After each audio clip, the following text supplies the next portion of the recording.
आज मैं आपको एक American action horror film purge के बारे में बताऊंगा। आर्थिक व्यवस्था के ढह जाने के बाद 2014 में new founding fathers of America नामक एक राजनीतिक दल ने चुनाव जीतकर सरकार बनाई है और इस सरकार ने पर्ज को मंजूरी देने का बिल पास कर दिया है। पर्ज साल में एक बार 12 घंटों के लिए मनाया जाता है और इन 12 घंटों में राजनेताओं की हत्या को छोड़कर हर तरह के अपराध कानूनी है और इन 12 घंटों के लिए आपातकालीन सेवाएं और पुलिस अस्थायी रूप से निलंबित रहती हैं। पर्ज की वजह से 2022 में अमेरिका अपराध मुक्त हो गया है और बेरोजगारी की दर घटकर 1% हो गई है। इस साल के पर्ज की रात को जेम्स अपनी पत्नी मेरी और उनके बच्चों जोई और चार्ली के साथ रुकने के लिए अपने आलीशान घर लौटता है। परिवार को विश्वास है कि जेम्स की कंपनी द्वारा निर्मित सुरक्षा प्रणाली उन्हें इस पर्ज की रात सुरक्षित रखेगी और वो पर्ज की रात का इंतजार करने लगते हैं। जोई अपने प्रेमी हेनरी से मिलती है जिसे जेम्स पसंद नहीं करता है। जैसे ही साल का पर्ज शुरू होता है, जेम्स सिक्योरिटी सिस्टम को चालू कर देता है और वो परिवार अपने सामान्य दिनचर्या में लग जाते हैं।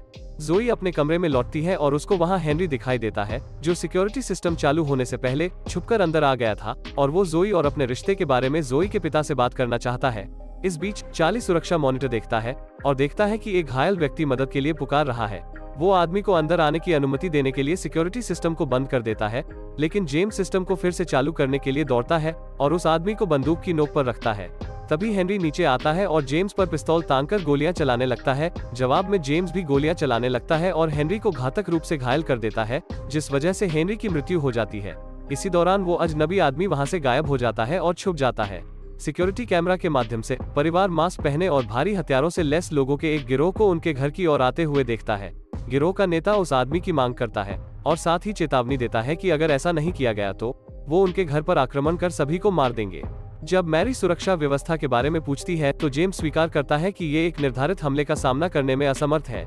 जेम्स और मैरी उस गिरोह को देने के लिए अजनबी को ढूंढने का फैसला करते हैं। उस आदमी को पकड़ने के बाद उन्हें एहसास होता है कि ऐसा करने से उनमें और उस गिरोह में कोई अंतर नहीं रह जाएगा।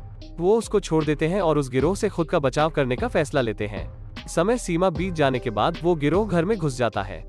जेम्स उस गिरोह से लड़ने लगता है और कई लोगों को मार गिराता है, लेकिन गिरोह का नेता उस पर चाकू से वार कर देता है। चार्ली मॉनिटर पर अपने पड़ोसियों को घर से निकलते हुए देखता है। वो पड़ोसी गिरोह के बचे हुए लोगों को मार देते हैं। मेरी पर 2 लोग हमला कर देते हैं और जैसे ही वो उसे मारने जा ही रहे होते हैं, वो पड़ोसी उसे बचा लेते हैं। गिरोह का नेता परिवार को मारने का प्रयास करता है, लेकिन जोई द्वारा मारा जाता है और जेम्स की बुरी तरीके से घायल होने की वजह से मौत हो जाती है। मेरी पड़ोसियों को बचाने के लिए उन्हें धन्यवाद देना शुरू कर देती है, लेकिन ग्रेस बताती है कि मैरी के पड़ोसियों को मैरी के परिवार की दौलत और संपन्न स्थिति से नफरत है। वो उनको बंदी बना लेते हैं और उनको मारने की तैयारी करते हैं, लेकिन तभी वो अजनबी आदमी वहां आता है और ग्रेस को पकड़ लेता है और पड़ोसियों में एक को मार देता है।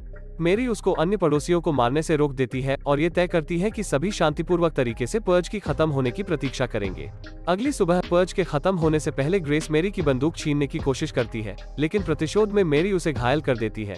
जैसे ही पर्ज के अंत का संकेत देने के लिए सायरन बजता है, वो पड़ोसियों को अपने घर से बाहर जाने के लिए कहती है और उस अजनबी को उसकी मदद के लिए धन्यवाद देती है।